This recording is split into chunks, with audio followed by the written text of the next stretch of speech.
का चुनाव जीतने के बाद आज कृष्ण पवार करनाल पहुंचे, जहां बीजेपी कार्यकर्ताओं ने उनका जोरदार तरीके से स्वागत किया।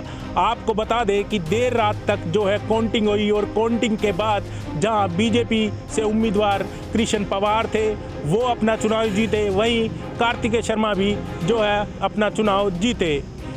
कृष्ण लाल पवार ने जहां अपनी जीत का श्रेय केंद्रीय नेतृत्व वहां प्रदेश के मुख्यमंत्री और प्रदेश अध्यक्ष को दिया।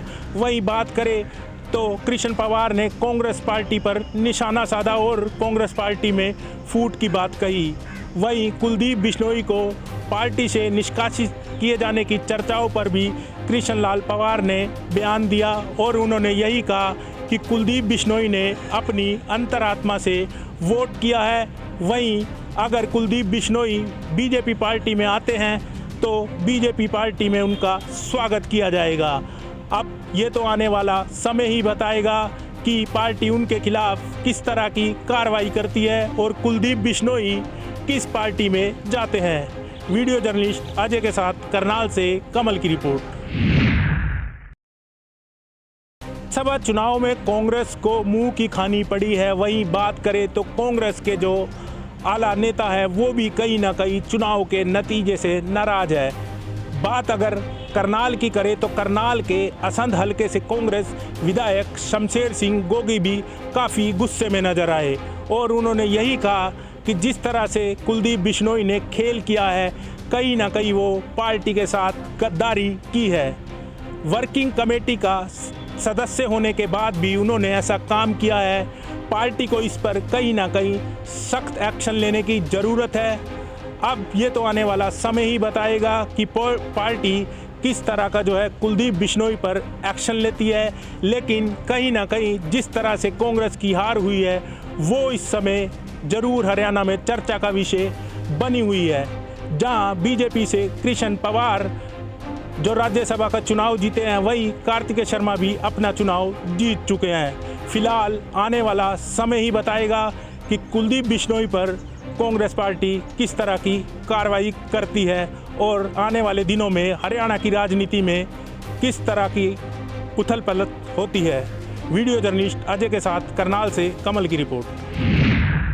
भारतीय जनता पार्टी की प्रवक्ता नुपुर शर्मा के एक बयान के बाद में धरना प्रदर्शन का दौर जारी है और इसी के तहत कल यानी कि जुमे के दिन उत्तर प्रदेश में भी कई जिलों में जबरदस्त तरीके से प्रदर्शन किए गए और पत्थरबाजी भी की गई। इसके साथ ही साथ में कई गाड़ियों को आग के हवाले भी कर दिया गया, जिसमें कानपुर, सहारनपुर, इलाहाबाद यानी कि प्रयागराज, ये सारे जिले शामिल हैं और लखनऊ में भी जबरदस्त तरीके से इसमें प्रदर्शन किया गया। अब सवाल ये उठता है कि आखिर पुलिस इसका अंदाजा क्यों नहीं लगा पाई कि जुमे के बाद इतनी ज्यादा भीड़ इकट्ठा हो जाएगी और इतना उग्र प्रदर्शन हो जाएगा। क्या ये इंटेलिजेंस का फेल्योर है? ये अपने आप में सबसे बड़ी बात है। खैर, इस प्रदर्शन के बाद में पुलिस हरकत में आई और कानपुर में जो मुख्य आरोपी है तो उसके बहुत ही करीबी के घर में बुलडोजर चलाया गया और अब तक 237 आरोपियों के खिलाफ कार्रवाई की गई।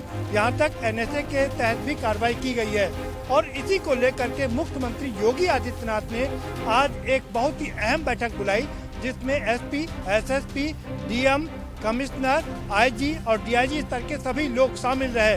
वर्चुअल रूप से हुई इस मीटिंग में मुख्यमंत्री योगी आदित्यनाथ ने ये आदेश दिया कि इस तरह के जो प्रदर्शन है वो आइंदा ना हो पाए, खासकर में जो नेक्स्ट जुमा होगा उसमें इस तरह के प्रदर्शन ना हो पाए, इसके लिए खास हिदायत दी उन्होंने और साथ ही साथ में जो दोषी हैं उनके खिलाफ कड़ी से कड़ी कार्रवाई करने के भी आदेश दिए।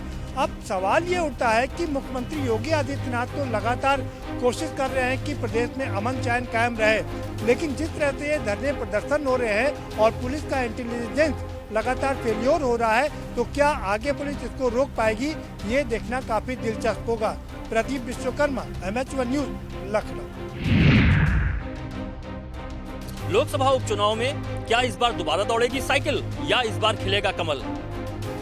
उत्तर प्रदेश में आजमगढ़ और रामपुर की सीटों पर उपचुनाव हो रहा है, जो कि अब तक समाजवादी पार्टी का अभेद्य गढ़ मानी जाती रही हैं। इन दोनों ही सीटों पर भारतीय जनता पार्टी इस बार पूरे दमखम के साथ मैदान में दिखाई पड़ रही है। रामपुर की सीट सीधे सीधे मुकाबले में है, जहां पर भारतीय जनता पार्टी और समाजवादी पार्टी के बीच में टक्कर होती दिखाई पड़ रही है, क्योंकि बहुजन समाज पार्टी ने यहां पर कोई भी प्रत्याशी नहीं उतारा है। वहीं कांग्रेस ने दोनों ही सीटों पर अपना प्रत्याशी न देने का फैसला लिया है। इसलिए ये सीट इस बार सीधे मुकाबले में है और कहीं ना कहीं यहां पर भारतीय जनता पार्टी के लिए थोड़ा सा वेटेज जरूर है, क्योंकि यहां पर उनके उम्मीदवार आजम के करीबी रहे घनश्याम सिंह लोधी हैं। वहीं आजम के परिवार से कोई मैदान में नहीं है, बल्कि आजम खान ने वहां पर समाजवादी पार्टी के जो नगर अध्यक्ष थे असीम राजा, उनको यहां पे मैदान में उतारा है। वहीं अगर बात हम आजमगढ़ सीट की करें तो यहाँ पर मामला काफी दिलचस्प दिखाई पड़ रहा है।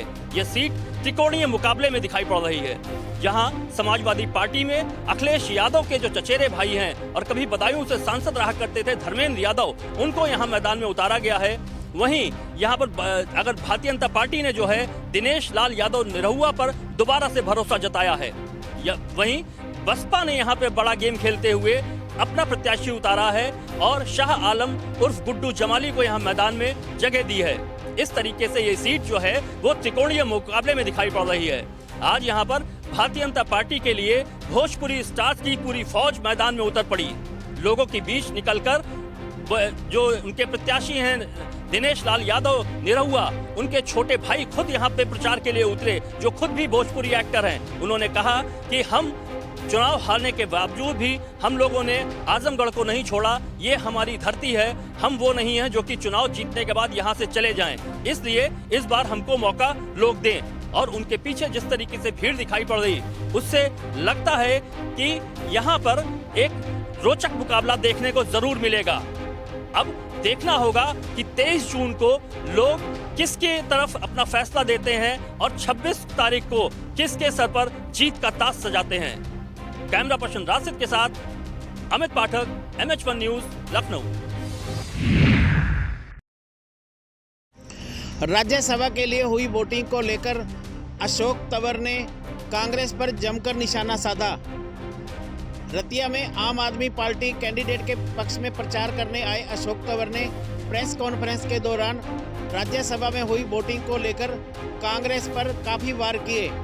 उन्होंने कहा कि भाजपा के साथ कांग्रेस ने घिनौना खेल खेला है और इसको लेकर उन्होंने यहाँ तक कह डाला कि गंदगी से भरी कांग्रेस है, एक एक करके सबका नाश किया जा रहा है, मगर पूछताछ कुछ भी नहीं हो रही। अशोक तंवर ने कहा कि कल लोकतंत्र की हत्या हुई है, संविधान की धज्जियां उड़ी हैं और जो भी वोटिंग हुई है सबके सामने है। उन्होंने कहा कि उन्हें इस बात की खुशी है कि उनका एक साला जीत गया और दुख इस बात का भी है कि एक उनका साला हार भी गया। वहीं इसको लेकर उन्होंने कहा कि पूरे प्रदेश में आम आदमी पार्टी की लहर दौड़ चुकी है और प्रदेश की जनता इस भ्रष्ट राजनेताओं पर झाड़ू चलाना चाहती है। शहरी निकाय चुनावों और पंचायती चुनावों के बाद प्रदेश में बदलाव का दौर देखने को मिलेगा। Ashok Grover, MH1 news, Ratia. आज शिक्षा के संवाद को लेकर जो है वो हमीरपुर में आम आदमी पार्टी के राष्ट्रीय संयोजक तथा पंजाब के मुख्यमंत्री भगवंत मान यहाँ पहुँचे और जिस तरह से यहाँ पे बात की गई कि शिक्षा की गुणवत्ता को लेकर किस तरह से जो है वो हिमाचल प्रदेश में यदि आम आदमी पार्टी को सत्ता में लाते हैं तो किस तरह से यहाँ पे परिवर्तन की लहर जो है वो लाई जाएगी, उसको लेकर यहाँ पे आज अभिभावकों के साथ संवाद साधा। और वहीं यदि बात की जाए जिस तरह से पंजाब में जो खालिस्तान के झंडे फहराए गए थे और उसके बाद हिमाचल की बात करें, हिमाचल प्रदेश में भी यही देखने को मिला था, उसको लेकर कुछ भी कहने से टलते हुए नजर आए पंजाब के मुख्यमंत्री। और निश्चित तौर पे जो है वो केजरीवाल ने साफ तौर पे कहा है कि जो लोग हिमाचल प्रदेश में परिवर्तन चाहते हैं और शिक्षा की गुणवत्ता को चाहते हैं वो आम आदमी पार्टी के साथ चलेंगे और उन्हें वोट करेंगे, और जो भ्रष्टाचार चाहते हैं और बेरोजगारी और बढ़ती महंगाई चाहते हैं वो अन्य राजनीतिक दलों के साथ चल सकते हैं। तो बहरहाल देखने होगा कि जो आने वाले हिमाचल प्रदेश के विधानसभा चुनाव होने हैं उसमें आखिर जीत किसकी होती है, क्योंकि बात की जाए हिमाचल प्रदेश में अब त्रिकोण मुकाबला जो है वो राजनीतिक यहाँ पे होने वाला है, जहाँ एक और भाजपा, कांग्रेस और अब आम आदमी पार्टी भी चुनावों में दस्तक देगी। मैं अपने सहयोगी पुष्पेंद्र चौधरी के साथ सुनील परमार, MH1 प्राइम, शिमला।